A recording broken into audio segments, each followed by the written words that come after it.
Est-ce qu'on peut jouer sur un gros setup de sim racing avec un PC portable? C'est ce qu'on va voir tout de suite.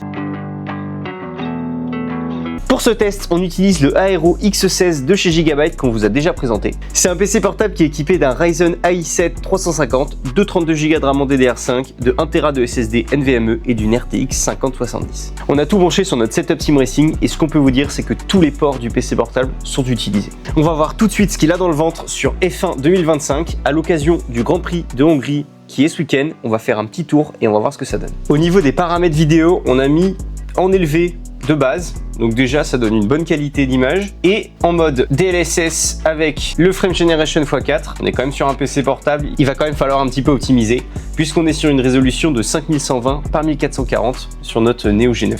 On est parti sur le Grand Prix de Hongrie avec notre Alpine. Évidemment, on n'est pas partenaire avec eux pour rien. Allez, c'est parti, contre la montre, let's go. Pour l'instant, on est vraiment pas mal niveau FPS. Là, on a 79, 81.